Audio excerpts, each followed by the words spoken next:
Steve Lee, welcome to The Tangent. I'm here just to talk about professional soccer. I would like to talk about Sweet Baby James and how it is that your kids took that song so to heart. Seriously? Yeah. I really do. Like, I don't. You're singing it before, using it as our sound check before we started recording, and now I need to know more about this story. So I have 3 kids who are now 21, 17, and 14. And beginning with when our oldest, Andrew, was a baby in diapers, whenever he would get really upset, whether he was hungry or poopy or whatever was going on, no matter how hard he was wailing, if I held him and sang Sweet Baby James, by the time we got to the first chorus, he was done crying. And then so we were like, this is like magic. So we did it with Christopher. We did it with Annabelle. It worked every time with every kid. And now, as I was saying, now if I start singing, I'm like, hey guys, remember when you were upset? They're like, don't sing it. Please don't sing. It's too embarrassing. It's Dad's music. You know, we can't listen to this. Would you be interested in a live performance or? We don't have the rights to the song, so we can't actually do it. So he's saved by that. You know? Okay. We don't want the James Taylor discography people coming after us. That's right. That's right. They win that battle every time. Every time. Yeah, we got nothing there. But okay. So then what advice would you give to parents about lulling their children into a sense of peace? Is James Taylor the way to go, or is there something else? Was there another trick behind it? From my experience, James Taylor is the way to go.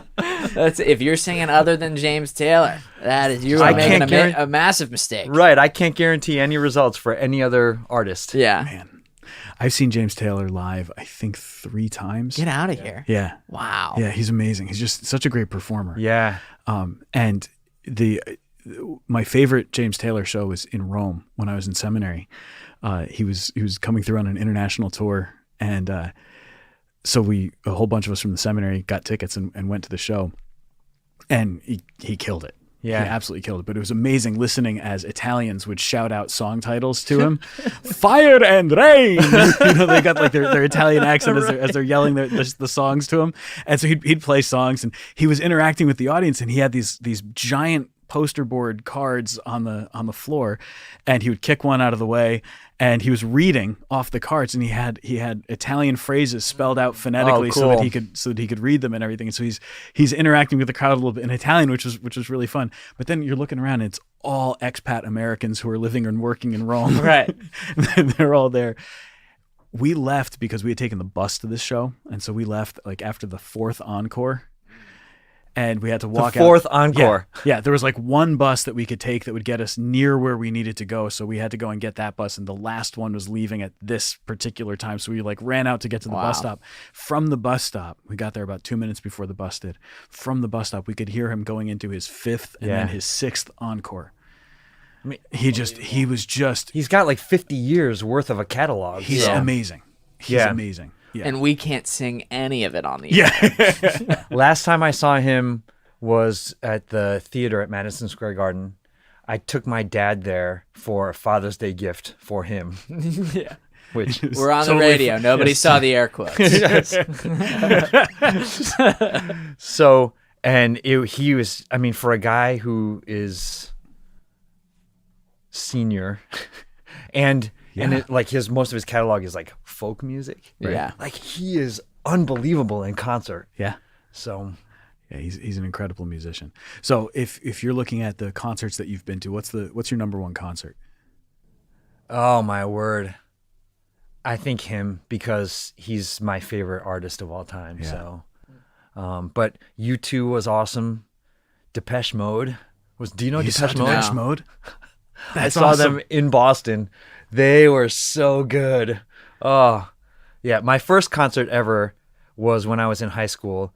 It was a group called Midnight Oil. Do you know them, Father? I don't know. Do you know them? No. They're an Australian group, and they do, I don't know, Australian rock, I guess. I don't know. But Aussie rock. Yeah. Is that its own genre? I didn't know. And their biggest hits were Beds Are Burning and I don't know, something else. But they were fun. It was my first concert. Yeah. And then my last concert I'd been to was The Wiggles. Once I had kids. And that's what we call the life cycle, folks. Right. That is the life cycle right there. Yeah. Yeah. I had this moment yesterday. So like life cycle, right? So you start going to like with a high school show, like when you're in high school, you go and you get to see this and it's really cool. And then you end up doing something that's with your kids. I had this moment yesterday at our coffee hour after mass. A friend of mine had provided some baked goods and she and I have been friends since high school. We've known each other for a long time. It's the advantage of being a priest in the diocese that you grew up in. Yeah. You know, so we've been friends for a long time. Her daughter's my goddaughter. And she said, some of this is going to be left over. Why don't you take some of it back to the rectory? And I said, okay. She says, what do you want? And I pointed at the muffins, these killer like coffee cake muffins and everything. And she said, you will take some fruit also. And it was the most motherly thing I've ever heard her say. And I realized like this is the stage in life that we're at where she has to remind me that I have to eat fruits and vegetables also. Like I can't just be like a kid doing this stuff. And now that she has kids of her own, she's making sure they eat healthy. So she's going to make sure that I eat healthy too. Right. And it was just the greatest thing. You're taking fruits too. You Okay. should have taken the muffins back to the rectory and just thrown them on a steak and been like, that's what I'm eating. I did. The muffins are gone. The fruit is still there. But the muffins are gone. Like, I'm not proud of myself. I'm just saying this is the reality.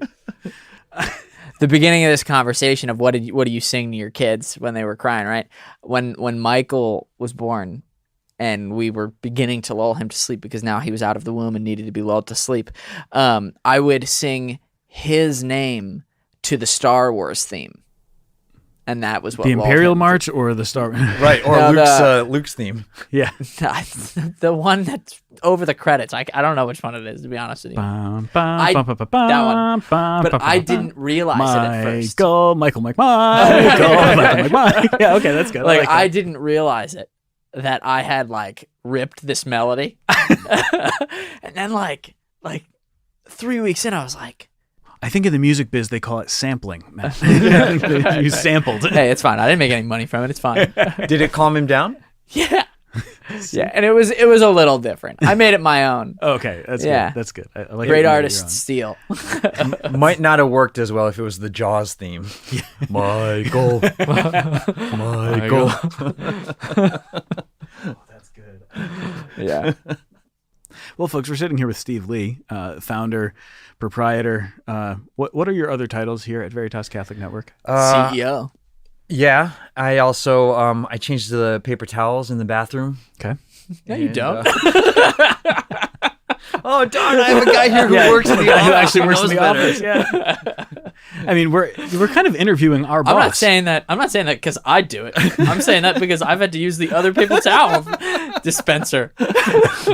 Oh, it's that kind of office, huh? Somebody will replace it eventually. There's only two of us. Neither of us have done it.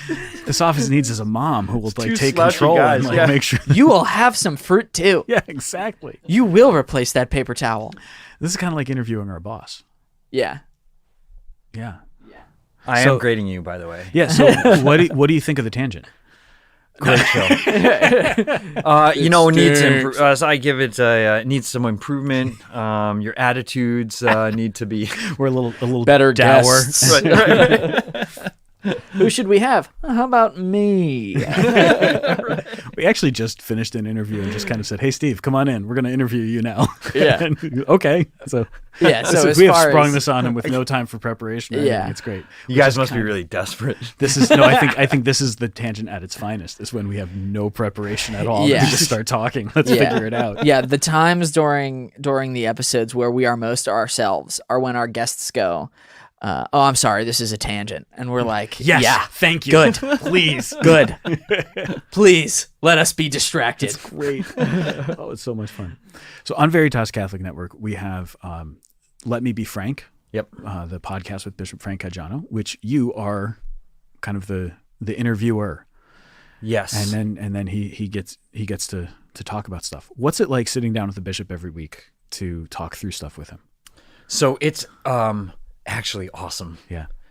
In the beginning, we started that show February of 2020, like a month before COVID shut everything down. Yeah. And so I think I'm I don't want to speak for the bishop, but I'm going to. Why not?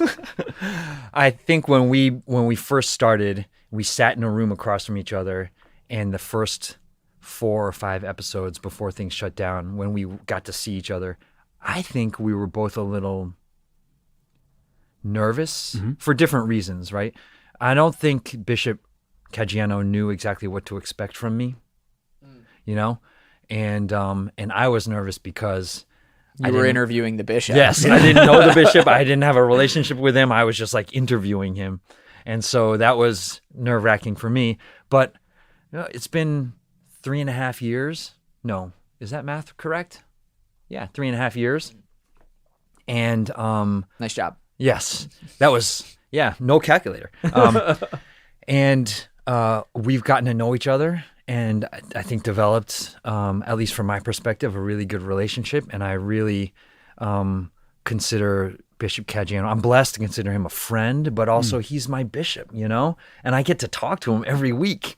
And the show is really his platform to be able to talk to the diocese directly every week. And I believe we're the first diocese in the country to offer that. Wow. Where, people could hear from their bishop directly, every week. Right. It's like an audio encyclical. Except he's not the Pope. Do you have to be a Pope to write an encyclical? So it's nothing like that then.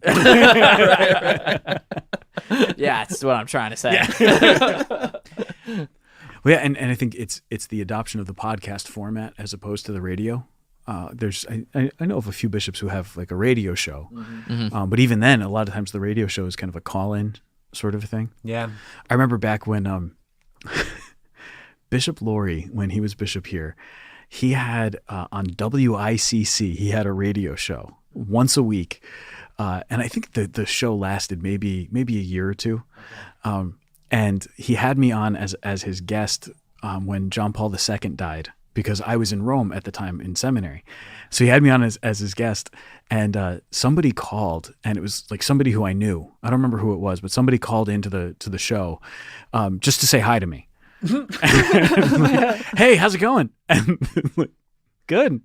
How are you? I'm great. It's so good to hear from you. I'm like, we're on the radio right now. It's just compelling. Yeah. Poor bishop. The poor bishop. All right. So you get to have these conversations and to talk about a little bit what it's like over time to have that rapport develop in the context of kind of putting together a show every week, talking through different aspects of what's going on around the diocese and kind of the insight that you get into how the bishop thinks and how just your own comfort in having those conversations has developed. Yeah. So I think, like I said, for his side of things, I think in the beginning, he wasn't sure, like, is this guy going to give me like gotcha questions or try and do something on the air or whatever. So I think as he's realized that I'm not that guy, I think he's become more comfortable. Also, we, as I said, you said, we've developed kind of a rapport. From my perspective, I'll tell you, when we first started off, I came into every show like with 6 pages of notes, and I would be like, what's the topic you want to talk about? Like 2 weeks ahead of time. Okay. He gives me a topic and I'm like, okay, I got to make sure and I'd have all these notes and like ask the bishop this. And now there's things like for this week's episode that's coming out on Wednesday, we're going to record Wednesday morning, and I have no idea what he wants to talk about. And I have to edit it. Yes. But that happened last week good. too. I showed up and he was like, okay, I was thinking we would talk about this. You got it, Excellency. I'm just going to follow. It's your show anyway, so I just have to sit here and follow. And if a question pops into my head, I'll just bounce it out there, And you're good just throwing out a question. Like, do you mind interrupting him to ask a question? No, not at all. He's because he's such a down-to-earth guy. Yeah. And I can see, since we can see each other, we're still doing it remotely on video. Yeah. But since I can see him, I know like the face that he's making when he's not done yet, right? He might take a pause, and I'll be like, "Oh no, he's gonna say something right now," and then he'll say it, or otherwise he'll take a pause and then he'll do a different face, and I'll be like, "Oh, that's my opportunity. Yeah. Okay, here we go." That's the he's done talking now face. Right. Yeah. Does he ever just hold up a finger and say, hold on, I'm not done yet. I'm just breathing. No. That would be awesome. I've held up 2 fingers to indicate like 2 minutes left before I'm going to take a break. Yeah. Okay. So that's what I like about our format with the tangent, that we don't do the timed breaks or anything. I really enjoy that, because then I'm not thinking about how I have to wrap things up in a certain time frame. Just like just talk. It's gonna be fine. I like that. Yeah. I kind of appreciate that. Yeah, we format. let ideas flow to their fullest form. or not into any form at all. This is a half finished idea. I'm just gonna throw it out there. Let's see what happens. Yeah. That didn't work out very well. And occasionally I'll say to Father, you have to make a definitive decision on the air right now. Do you want to do this at your parish? And he'll be like, Probably not. No, wait, I don't know. I did it to you today, and you skewed the question real nice. I did. Yeah, no, that was an evasive maneuver. Oh, but it was fantastic. One that I don't regret at all. Oh, I asked you a question, and all of a sudden Gary was answering. Yes. He threw out a question about confirmation and catechesis and everything, and I just said, well, I think this is a perfect question for our guest to answer instead of me. And it was great. It was definitely the way to go. you're a pro. You've been able to have some guests on with the bishop. Yes. Right. Yep. Yeah. So that's. So when are we coming on the show? I think that'd be a great question for Gary to answer. Let me dial him in. No. So the guests have been great because and they're easy to book, because it's like, hey, do you want to talk to Bishop Caggiano? And they're like, yes. Oh, by the way, we're the only EWTN affiliate in the New York metro area. Great. Oh, and by the way, Bishop's podcast is in the top 10% of all podcasts in terms of monthly listenership. And they're like, I already said yes twice. Right. Oh, yeah, right. You're just trying to sweeten the deal. Just trying to sweeten the deal. Let them know why this is so good, so worthwhile. Yeah. So we had Father Mike Schmitz on. We had Scott Hahn. Friend of the show. Friend of the show. AKA Uncle Scott. I've lined up Jason Everett and Joseph Pierce. Okay. And The Tangent. many others. I don't want to leave anybody out, but I'm sure I have. Peter Kraft came on. Okay. That was a great episode. Yeah. And then also Christopher West was on as well, I think. Yeah. Yep. Oh, sweet. We also had like a bunch of local people, you know, like Father Chris Ford to talk about vocations. We had on a couple youth ministers to talk about youth work. And, you know, I think we should maybe start including some of our other Veritas show hosts, but I don't even know where to start. I think, you know, Restless, those guys, they're really good. That Father Joseph Gill, you know, I mean, he gets to have lunch with Steve Lee every once in a while. And right. No hot oil on his beard. You've been listening. Pay attention to this. Okay, so here's the question, because I love how, Let Me Be Frank with Bishop Frank Caggiano, Restless, are both in radio show format, but also then released as podcasts. The Tangent is straight podcast that we try to fit into a radio show time slot and say, listen to the rest of it later on your own time, people. But when you started Veritas, you specifically chose Veritas Catholic Network as opposed to Veritas Catholic Radio. Yeah. Tell me about that. Yeah, that was... a stroke of genius. I think so, because it's enabled me to do a podcast instead of a radio show. Well, actually... radio show time frames cannot contain me. That's actually a really good catch, Father. So that was deliberate and intentional because we want to be in all kinds of media eventually. And radio currently, and has for a long time, dominates the media landscape. Like it's multiples of other media usage by people. And so it's still here. It's still going to dominate for a long time, but it's not going to be the only thing. And maybe there's going to come a point where it's not the dominant medium. But whether it is or not, we want to be wherever Catholics are. We want to be there. Wherever there are people who are searching for the truth, for peace, for answers to basic questions like, why am I here? And where am I going? And how do I get there? We're going to be in all those places. And so, that increasingly means podcasts. For us, it's also going to mean video in the near future. And so we want to be wide open. So network it is. Okay. Everyone's looking at me like I got something to do with that video thing. I don't know. I mean, do you? I don't know anything about video production. I know, and I have to do a lot of editing. I barely know anything about sound production or making the podcast. So you're supposed to talk into the mic. Oh, right. I keep telling you, it's not the other end. Yeah, but I think that vision of Veritas Catholic Network, that you want to be in multiple places and that you don't want to be just a one media sort of a company, if you will. Yes. That you want there to be more of a presence. And then how that is going to interact and how that's going to enable you to really get that reach out there. Yeah. But using terrestrial radio as kind of the launching point, I think it's really good. Yeah, and that's our foundation. That's our base. And from there, we go out to, to other media. And who knows, it could include print at some point.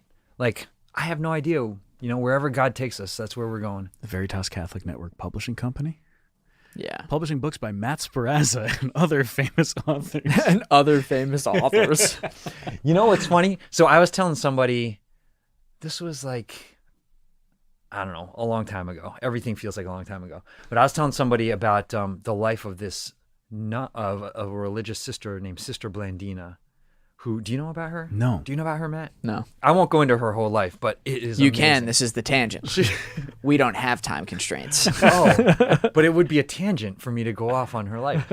So she was born and raised in Italy. Okay. And then immigrated to the U.S. in the early 1800s and wanted to become a religious sister and a missionary and serve in Trinidad. And so she signs up with Elizabeth Ann Seton's order and then gets assigned to go to Trinidad. And she's like, that is awesome. So she gets on a train and the train heads west to Trinidad, Colorado. And she's like, oh, that's not what I had in mind. But in the mid 1800s, she's there, which is also the time of the Wild West and the great lawmen like Wyatt Earp and Bat Masterson, also the great outlaws like Billy the Kid. And her travels and her adventures take her into close contact with Billy, actually, and they become friends. No kidding. So, I mean, all these cool stories about her. But anyway, I love it. I was telling this person about this sister's life, and she's now blessed, and I can't wait for her to become a saint. But and the person was like, man, they should make a movie about her. And I was like, they should. And she goes, well, maybe that's what's next for Veritas. And I was like, oh, you never know, because we are network, we're not radio. Right. I would be honored to play the role of Billy the Kid.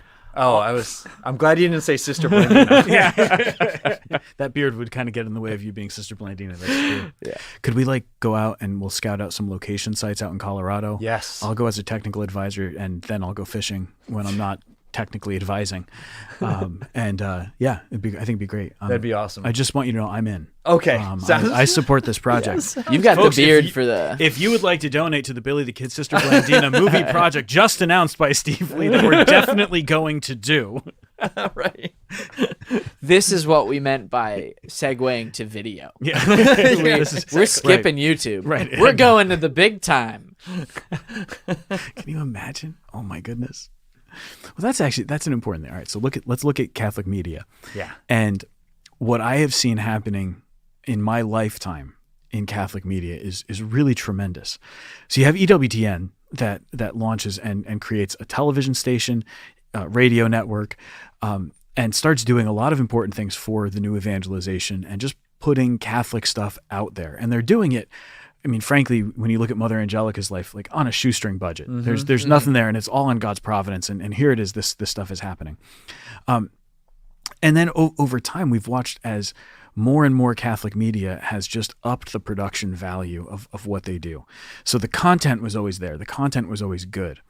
But now you're starting to see like really important work being done that's increasing in production value. So especially in video stuff. Yeah. And not just Catholic stuff, but like Christian in general. So look at The Chosen. Yeah. And the quality of that production and everything that's happening there. It's the best actors. It's scenery and cinematography that's outstanding. The sound quality is really good. It used to be that some of these like Catholic videos, it was like two actors who played all of the same parts, and they just put on a different hat to play a different saint, and the language was really stilted, and the camera angles were weird because they only had two cameras that they could use, and none of them were great quality. The audio was off and everything. But now this production quality is really coming out. So you have Spirit Juice Studios that's making these really outstanding things, and they're working with Bishop Barron in Word on Fire. You have Ascension Presents and the Augustine Institute, and just the quality of what they're producing, it's just getting better and better and better. Do you ever wonder, though, is that quality and is the way that we're producing stuff keeping up with trends, and so it'll never be enough? Or is this the right way? Like, we've got to just keep increasing that quality. I always wonder what the balance is supposed to be. Yeah, I mean, is it the balance between? Is it the balance between like quality and providence? Is that what you're talking about? I don't know. I guess I'll look back on some stuff like Jeff Cavins and the Bible Timeline, right? Which, if you haven't read his stuff on the Bible Timeline, if you haven't gone through his study with the Bible, you should. I'm just going to give him a plug because maybe he'll come on the show then. But you should. We're really the only EWTN affiliate. But you should, like, really, his stuff is so good. If I'm not mistaken, he has redone his videos for the Bible Timeline since the first time he did it. I know that they just found, I got an email from Ascension about it. They found the old masters and they remastered it. Okay. So I don't think that it's a re-recording. I think they just up the quality of it. Okay. Well, whatever it is, it's good stuff. But you can see there some stuff that maybe you wouldn't do anymore. Mark Hart from Life Teen, the Bible geek, he took the Bible Timeline and did a teen program. And I remember we were going to use it for a group of our high school kids, and beforehand we just threw in the DVD, and the hairstyle and all the like accessories that the kids had on, like everything. It was just this time capsule of the early 2000s. And it was so obviously the early 2000s that went, oh man, the content's really good, but all of a sudden this video feels very dated. Yeah. And so it felt a little bit more like when you watch a rerun of an old show. Like, the old show stands up. Yeah. But you can't help but focus on the fact that it's an old show and that you're looking at something that happened a long time ago. And so there's like that, we just don't make TV that way anymore. We don't make shows this way anymore. And that's fine. It's no big deal. And then there's other times where I wonder, like, are we trying to keep up and be too trendy? I don't know. I don't think that's what I'm seeing in Catholic media. Well, maybe some Catholic social media. Yeah. You know. If you want to follow us, it's the Tangent on Veritas Catholic Network on Instagram. Actually, I think that's wrong. I think it's the Tangent _Catholic. But it's at the Tangent _Catholic. I'm not on Instagram, and I know that. I know, and I'm the one who runs it. Yeah, exactly. What the heck? No, in my opinion, I think it's really important to keep up with, the technology and way things look.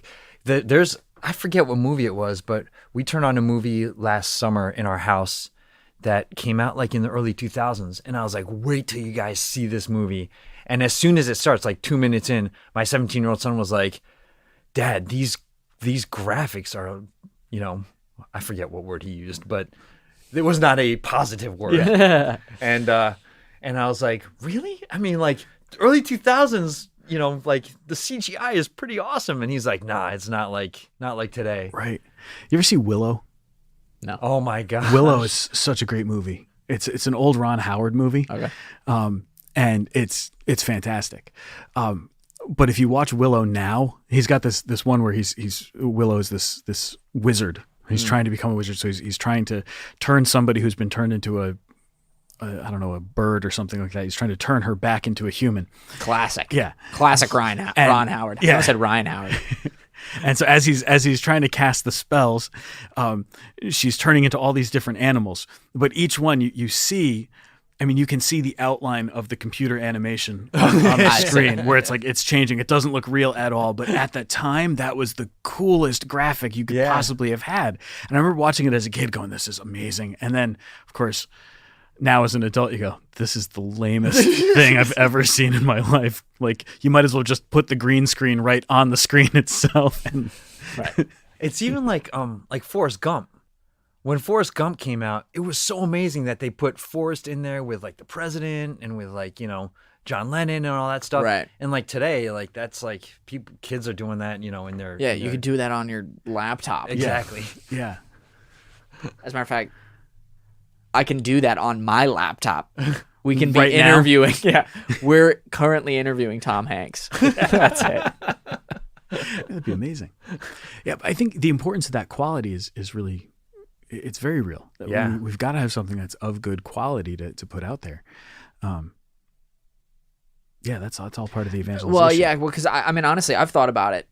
I've thought about it in the context of like, so I do spend a lot of time on social media. And so a lot of it is. For your job. Right. Yeah, I mean, your no, boss that's is true. in the room Although, right now. Let's make sure that we're. yeah, I am never working. No. But a piece of that can very much feel like you're just chasing trends. Yeah. And so I have spent a lot of time thinking about, is this like the way to go? Because, so for example, right, something that's obviously like pretty huge right now is YouTube Shorts and Instagram Reels, right? And both of those are basically just copying TikTok, right? So it's really the TikTok like format. But a YouTube Short has to be under 1 minute long. It cannot be longer, which is it's like hard to offer like a decent daily gospel reflection. I finally got it right. Right, daily gospel reflection in under 60 seconds. Right. Especially considering that, and this is not me asking you to change because it shouldn't change, right? The material I get from you is about 2 minutes long. I'm long-winded.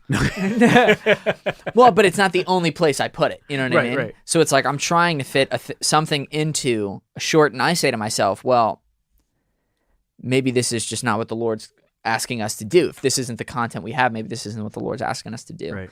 But the reason that I ultimately, having thought about it quite a bit, I ultimately decided like, no, I don't think that's true, is because the content that's going out there, even though it's 52 seconds, I basically just cut out your intro. So they don't know who's talking. Sorry. They'll never figure it out. Right. And then I basically cut out the outro. And so you've got like 52 seconds of meat, you know, where you're like, in this gospel, and it's like I don't have it when you're like, we're reading Luke chapter 2, 1 through 11, you know? But at this point in Luke's gospel, this is what happened. And it's just this really quick burst of what I hope is the charisma. You know what I mean? Like that's what I'm hoping that they get from it. Yeah. And it's just, it opens the door. You know, so I don't think that chasing trends is a futile cause. I really do think, but I think the trend is really just the opening. You know, like the goal isn't that someone becomes a fan of our shorts. You know, so you're saying that like 8 years ago, I should have done the ice bucket challenge when somebody like tagged me in their post about the ice bucket challenge? I don't know. I did it.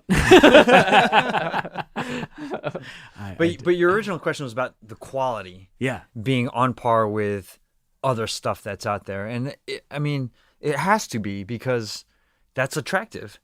You know, you don't want to preach the gospel and be unattractive. Right. Yeah. And yet you have to remain open to the fact. It's not even an idea. It's the fact that the Holy Spirit will work with what we offer. Yeah. Guaranteed. Maybe that's the thing that I'm seeing more than. It's not so much should we do this, it's that we've realized, yes, we should. And so the priority has changed. In a lot of Catholic media, it seemed like content over quality in terms of production was the norm. So it's about the content that we're putting out there. It's not about, is this a good, beautiful product? Is this keeping pace with the stuff that's out there? I would even say that that's happened in the area of like Christian music, right? Like go back to the mid 90s when I was coming of age and you listen to Christian music and they were very clearly trying to imitate the sounds of pop music, whatever was most popular, whatever the top 40 stuff was. So you had literally, if you went into the Christian music store, and I can tell you that I've been into Christian bookstores that had, once upon a time when you had to go shopping for your CDs. Yeah, fair enough. You'd go through and they would have like this band sounds like, and they would name the most popular bands of that time and say like this band sounds like this band or this band. It's in this kind of a genre. So if you like ska, you're gonna like this Christian ska band. If you like rap, you're gonna like this Christian rapper. If you like this kind of music, it's gonna sound something similar to these bands. And so you'd pull that stuff, so like you at least had the feel. But if you go back and you do the comparison, I'm really sorry, but the secular artists are the ones that stand up. Yeah. You know, like they stand up to the test of time, whereas the other guys, they're like a cheap imitation. I mean, I think Stephen Curtis Chapman is like the one exception because he's an authentically incredible musician. Right. And then what you've seen now is it's more just people are writing music. Like Jars of Clay was like one of my all-time favorite bands. You ever listen to Jars of Clay? No. Oh, they're so good. Yeah. But they embrace the Christian label without trying to make every single one of their songs a song that had an explicitly Christian message. So everything didn't have to do have something to do with like we're gonna tell you about our relationship with Jesus or anything like that. It was we're gonna tell you a story, right? And we're gonna sing whatever it is. We're just not cursing while we do it. Yeah. and our subject matter is clean in comparison. But they were able to bring in some really good stuff. So like the idea of that quality of production, I think in Catholic media has increased. Yeah. While at the same time the content is good. Like we realized we have the best content. Right. We have the best message of all, which is the gospel. We have something really worth talking about and sharing. Let's just do it and let's make it really good. Yeah.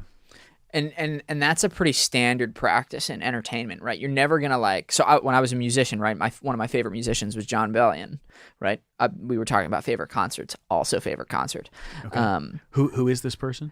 He's a Christian artist. Okay. Who does curse in some of his music. But also like, so if I were to describe him, right? One of my favorite things about him is that he had the guts to. On his album Glory Sound Prep, there's a song called Stupid Deep, which is basically like the punchline is the hole inside my heart is stupid deep, and therefore the only one who can fill it is God. Okay. Right? Not that whole line. I just added that therefore part. But he had when therefore is thrown into a song, it never works. Really works for me. Matt Maher managed to do it when he sang transubstantiation as the opening line to one of his songs. Right? Did you really? I didn't know that. Oh yeah. But he had the guts to send that as his radio single to Z100. Wow. I was like, that is awesome. That you just like you put this album out and you're publicly a Christian. And not every song on this album is explicitly a Christian. As a matter of fact, some of these songs are explicit, right? But the one song that you sent to radio was your Christian, like your explicitly Christian song. Did they play it? Yeah. Yeah, they did. Now, it wasn't like it went number one or anything, but the fact of the matter is that on Z100, there was a Christian message shooting out for like 3-4 weeks. That's pretty cool. But one of the point of bringing up John Bellion was that I really liked him and still do when I was pursuing a music career. And everybody would come up to me and say, "You sound so much like John Bellion." And that's cool. And I took that as a compliment, but I also recognized that it was a huge problem because I was never going to out John Bellion. Like my music needed to be different than John Bellion because it's great. I love him, and the fact that you think I sound like him and he's a great artist is a great thing for me, you know. But like I will never beat him at what he does better than me, right? You know. So the principle that I'm trying to apply here is that when it comes to Veritas's shows, that's something that we really need to take to heart, and I think we do. Like you said, we might be the only diocese. You're saying we are. I don't have the stats to back it up, but I trust you. We're the only diocese where the bishop speaks directly to his parishioners or his flock, you know, weekly. Right. You know, and that's unique. You know, Bishop Barron's got his show, but it's kind of like he talks to everybody. You know, like it's not just his diocese. You know, so like that's a really unique thing. And I think Restless is fairly unique too, insofar as it's a group of young adults, and we're unique because no one could ever be like us. And just a point of clarification, Cardinal Dolan has a weekly show, Right. But he's on Sirius, Right. So Right. we're on terrestrial. Right. But Fulton Sheen used to say that when he would give priest conferences, and he would like run into priests, and they would ask him for tips on preaching, and the first thing he would tell him is, don't try to be Fulton Sheen. Right. Like you have to preach with your voice. Right. So to this point that you're not going to out John Bellion. No way.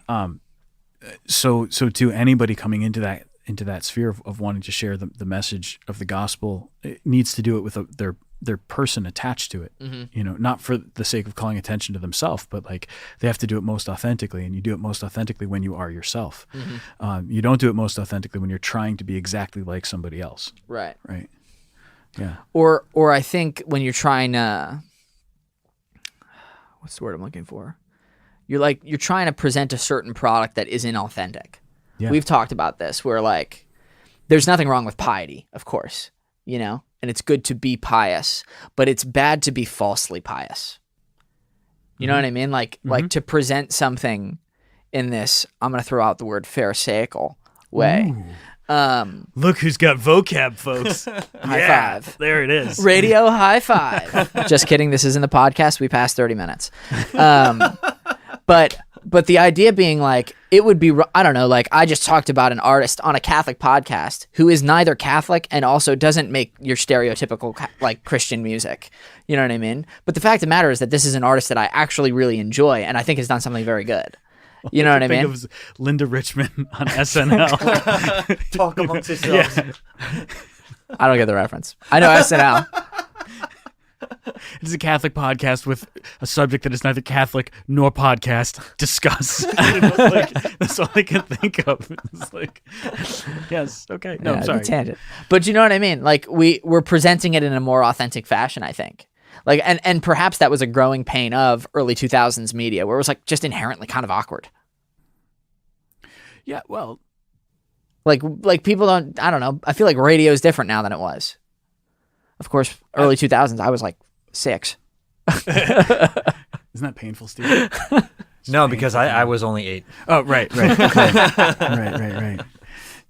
Do you think though, like Steve, do you think that social media has contributed to the change of the way that media is presented overall? Like more people have put themselves out there in front of people. They've put a video of themselves out for public consumption. Yeah, pouring ice over themselves. Yeah, exactly. They've put pictures of themselves out for public consumption, and so they're much more used to somebody seeing something about them than ever before. So like it used to be, you took pictures, and those pictures went into a photo album, and maybe you showed that photo album to some of your friends and certain family members, right?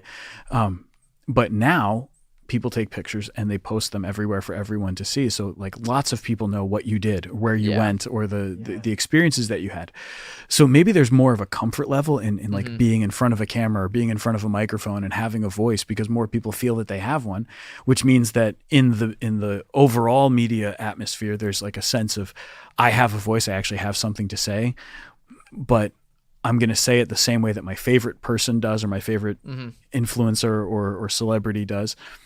But maybe I also need to find my own voice, what my own voice is. Right. Yeah. Yes.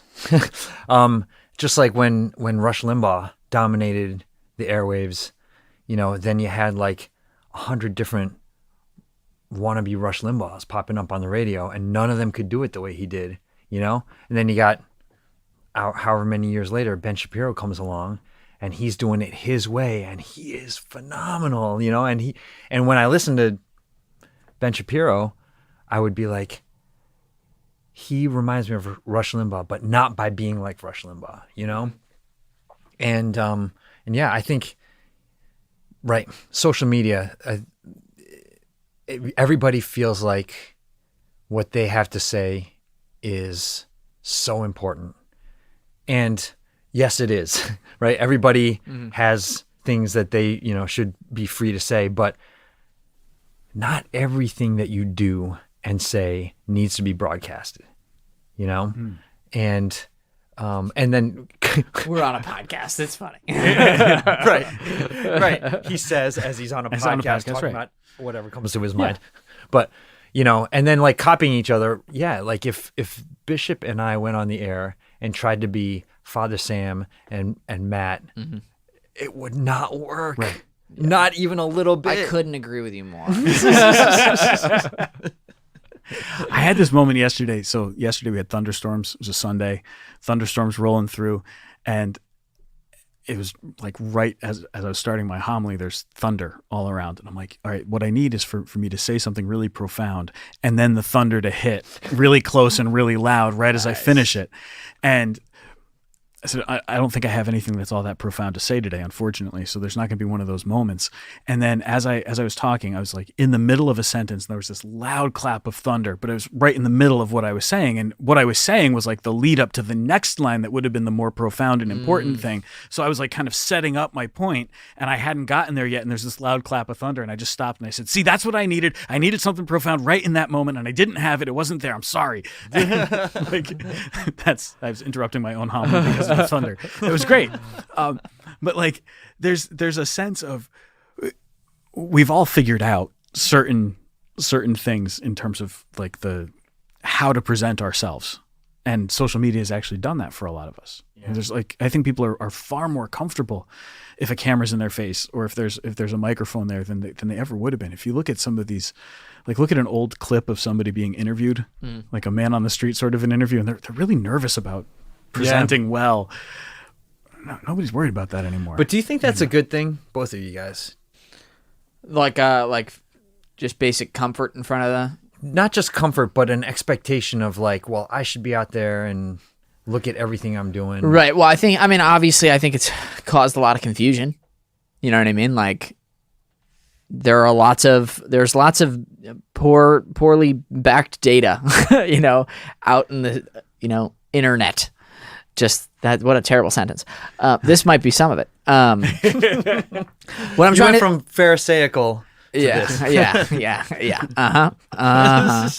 What I'm trying to say is that there's a lot of stuff and a lot of stuff that's garbage. You know what I mean? Out there. Yeah. And that garbage can sometimes sound convincing. And so as far as that's a problem, no, it's not a good thing. There's a benefit to people feeling more comfortable speaking about what's important to them. There is a benefit to people feeling that they have a voice, but there's also a real challenge that comes with that, which is that people very often think incorrectly about the value of the things that they want to say, or they think that they're kind of going into it expecting something. So we see the problem now with like, I didn't get enough likes on social media. I didn't get enough followers, and so I'm judging my value based on how many likes I get or how many followers I have. We're not judging it based on the content of this. We start to identify too much with certain trends or with certain metrics instead of seeing who we really are. And that can happen to everybody, whether you're actually trying to do something in the media world or you're just trying to live your life. We can get really caught up in valuing ourselves based on the feedback that we get from that mass media and from social media. Yeah. And that can be really dangerous, right? So there's a good thing in the sense of like people feel comfortable and they know that they have a voice. And I think it's important for people to understand that they have a voice. But it also can get in the way of people understanding that it's possible to be wrong. I also think it leads to a lack of charity. Yeah. So as the guy who runs the social media for Veritas and puts your daily reflections up, the amount of like... How mean are they? I never watch. Very mean. They can be very mean. And so there's two things that I want to say. First is that I've had to very intentionally direct my prayer to, instead of being like, Lord, let this get out to as many people as possible, which is something that I do hope because I want people to hear the gospel. But instead of saying that, and not falling into the temptation of just chasing the trend and like wanting fame, but for the wrong reason, right? So like fame on earth instead of before God. Not really what I'm trying to say. But instead of seeking out those numbers, saying like, Lord, just let this be rich, like let this reach rich soil. You know what I mean? Even if this post, which is a good daily gospel reflection, right, only gets to like 40 people, let it actually affect those 40 people. Let this be planted. And that is like a massive temptation. Sure. Right? Because it's easy to judge success from God on two things. I think visibility and money. You know, where it's like you get a ton of donations and you're like, the Lord's behind it, you know? But that's not always the case. But the other thing it's is very often not the case. right. And also, if you want to donate to Veritas Catholic Network, visit veritascatholic.com/donate. But the point is that also there's a massive lack of charity, because like I have tried to engage with individuals who have commented on the daily reflections. I mean, I'm not like, I do have some training in theology, you know what I mean? So like, but like every once in a while you get two things, which are, I mean, it's almost hilarious. One of them is like one word responses where someone commented yesterday, gibberish. And I was like, I don't know. I thought this was pretty well articulated. Like I thought this was a pretty solid. I love that. I 2 minute love that reflection. comment. Gibberish. It's about me and what I said. Gibberish. Terrible. Love it. And then some are like, because we've had a couple of Marian feast days recently, and some of them are like, why pray to Mary? Praying to God is better. And it's like, and like the point is like, also Which like, is true. yeah, and that's the thing. It's like, yeah, I agree with you. Like in the sense that like Mary is not equivalent to God, but how could I possibly engage you on this point when all you left me with was that? You know what I mean? It's like, and especially if you listen to the things that I say about the Blessed Right. Mother in my reflection, Right. I point out that Mary always wants to bring us to Jesus. Right. I always say that. Right, I'm always right. really clear about that. Yeah. right. So You know, and so there is a certain lack of charity that comes with the internet, because it's like, I'm talking to you, but I'm not really talking to you. I'm just typing things on my computer or iPhone, and there's a picture of you, and you can't say anything back. right. You know what I mean? So it's like, There was a book that came out several years back called The Cult of the Amateur, and it came out like right as Wikipedia became a thing.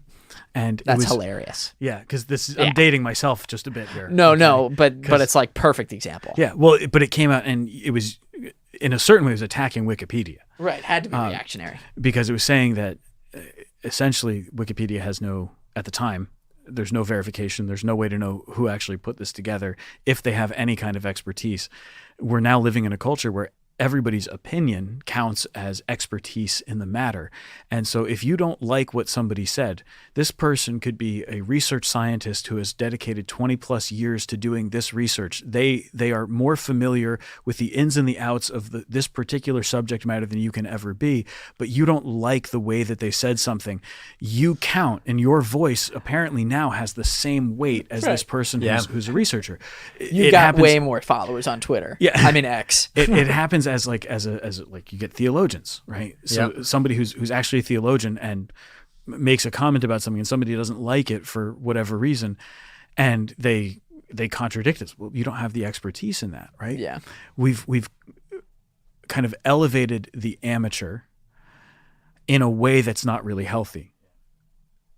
So it's one thing to say that it's good for people to know that they have a voice and that they can ask their questions, that they can raise their concerns, and to know that they've got that ability and that it's okay for them to do that. They've got that freedom, and here's a platform with which you can make your voice heard.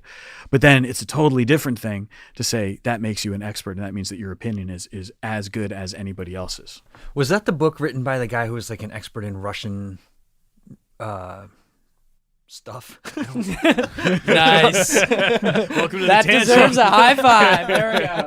It's a tangent where you forget your vocabulary, you forget how to talk. I remember hearing an interview with a guy who wrote a book about the lack of expertise and how just normal people were acting like experts. And he had like a PhD in like Russian history, and he had worked for like 20 years in Russian diplomacy and policy and all that kind of stuff. Oh, time's up. I'm sorry, I talked too long. But he said he was at a dinner party. People knew who he was. Yeah. And they were talking about Russia. And one guy there was like, he said, this expert gave his opinion on something that was happening in Russia. And another guy at the party was like, no, you're wrong, because I saw this on the internet. And he quoted the internet. And the guy was like, bro, I'm actually like literally an expert on what you think you're talking about. Yeah. Right. Yeah. So I think, that's where again, it's great to have that voice, but like we've got to get back to that sense of no. There's people who know what they're talking about here. I think this don't. I think the second derivative problem of this is also that, okay, I can have my voice out there, right? Even though I'm not an expert, but how do I get my voice out there? Well, I got to be louder. I got to be angrier. I got to be more extreme, Right. and then I get attention. Right? Yeah, you lean into the passions and that's it. Well, one of my staff members did this with me, and she was really funny about it. We had some stuff that needed to get communicated, and so I just put together a quick email to the parish and sent it out. And she came in and she goes, "That was a good email. Don't do it again." And it wasn't quite that blunt, but she said, "Here's what we should do." And she laid out this idea for how we should send out parochial emails. So we want to communicate certain things to our parish.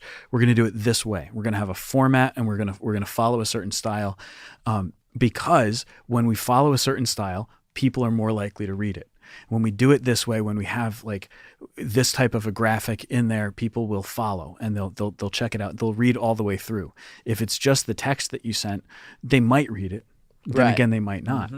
And sure enough, we're able to look and see what our parish email rate is and like how well they're read or how much time people spend reading them. When we follow her format, Paula nailed it. When we follow her format, we actually get people reading our emails. They get opened at a higher rate. If we just send out something plain, it doesn't work. But also, her other reasoning for it was we need to communicate and communicate and communicate and communicate. So as much as we talk about, we've got to keep saying it and repeating it, because this one email had gone out with just like one particular point from me.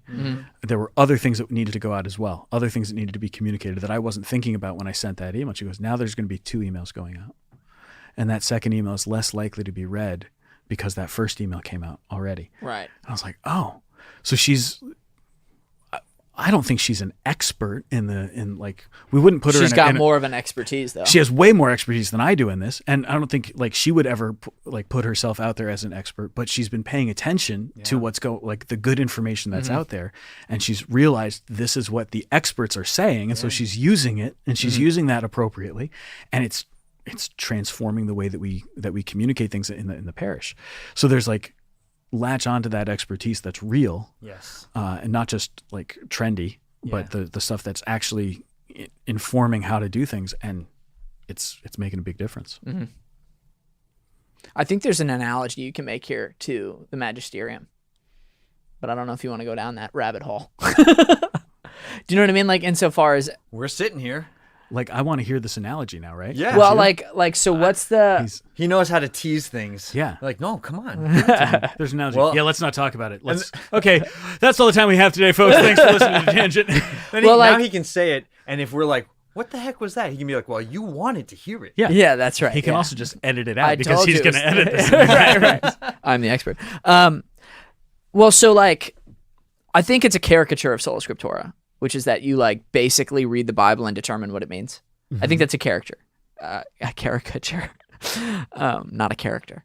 But I also don't think that it's like a complete caricature because I do think it happens, right? I think that's popular. And I'm not even saying that as something that should be applied to exclusively Protestants. I think that Catholics do that sometimes, where we read the Bible and we go, I think this is what this means, and you don't consult a commentary, or much more important than that, you don't consult like the catechism, and so there's an analogy, or at least some kind of relationship that you can make between the concept of expertise and the idea that we follow a catechism, and that catechism is based in a tradition that goes all the way back, right? That's what those are the experts.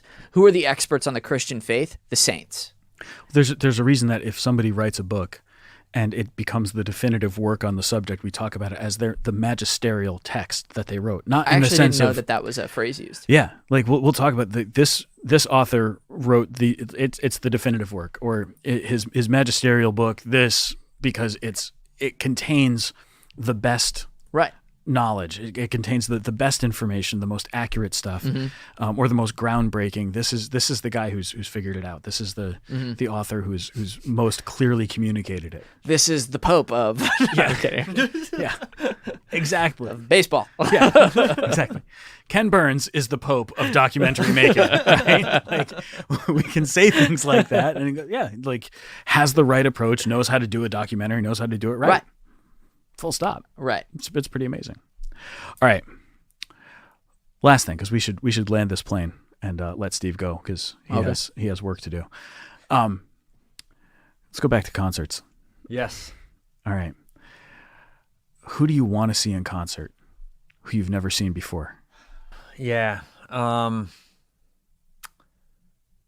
So I want to. It's okay if you guys laugh at me. I really want to see George Strait before he fully retires. Okay.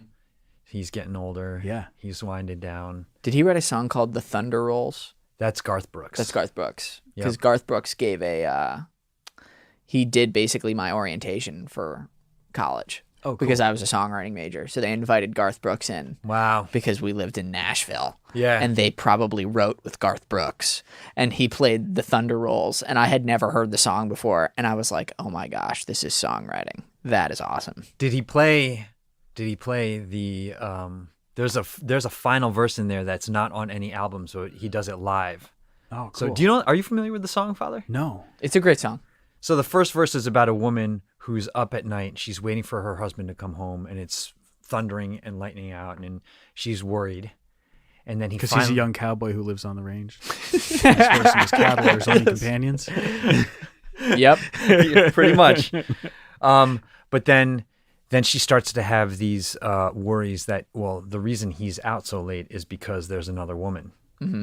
Then he pulls into the driveway, and she rushes out to hug him. She's so thankful that he's alive. And then she smells the perfume. And so it's confirmed. The verse that he only does in concert is she runs back down the hallway and through the bedroom door, reaches for the pistol kept in the, whatever drawer. Yeah, something drawer. Tells the woman in the mirror, he won't do this again. Tonight will be the last time. I'll wonder where he's been. Yes, he did play that. Oh, okay, yeah. And I remember that being like, oh my gosh. Yeah. That's a great country song too. Yes. I mean, it's got everything. It's got a little bit about the land. Yep. It's got trucks. I was gonna say, I bet he comes in a pickup truck. Yeah. Right. And murder. Exactly. All right. So George Strait. Yeah. I like the idea of seeing an artist as they're moving into that retirement phase. Mm-hmm. Like sometimes you don't realize that you never saw an artist until it's too late, until like they've gone and you wish, wow, how cool would it have been to have seen them in concert? Yeah. How about you? And you, Matt? I don't know. I got to see the Avett Brothers live, and the Avett Brothers put on just a phenomenal show. They're just amazing. And then I can't think of anybody else who I just like really want to see live right now that I can think of, but I'm sure there's people out there. Yeah. Yeah, I don't know if... So right now, I've been on a kick where I've been listening to the Hillbilly Thomists. Nice. And so I think I would like to see the Hillbilly. Bluegrass. Yeah. Yeah, my music taste has evolved dramatically in the last 10 years, where I grew up on like top 40 pop as the like middle-aged cousin who had no control over the radio. And then went to school in Nashville, was told I was an uncultured swine for not knowing enough good music. And I was like, you're right, I don't know enough good music. What did they consider good music? My roommates were from Texas. Okay. So anything that wasn't basically top 40 pop would do. Loretta Lynn. Right. Amazing. So I've been listening to like some folk now, and Okay. which I think you actually would appreciate. That's where my taste has gone. I do love folk music. Yeah. I would like to see Zach Brown. Cool. That's definitely one I'd like to see in person. Do you think he's country or is he beach music? That's a great question. All I know is that some people tell me that if I wear the right kind of hat, I look like Zach Brown. Right. So I figure if I dress up like him, I want to see if anybody mistakes me. Nice. I don't There think you they go. will, but it could be a fun experiment. Yeah, there you go. All right. Well, Steve, thanks for joining us. Thanks for giving us some of your day. What a nice So that surprise. we can talk. This is fun. Thanks for letting us ambush you. Get in here. We're talking to you now. Middle of the workday. I'm Father Sam Kachuba, and you're listening to The Tangent. I'm Matt Sperrazza, I guess I'm Steve Lee. and he guesses correctly. And this is correctly. this is Veritas Catholic Network. Hey everybody, I hope you enjoyed the show. If you'd like to further support The Tangent, please consider subscribing or following on your preferred platform. following us at the tangent_Catholic on Instagram, or even donating at veritascatholic.com. See you next time. God bless.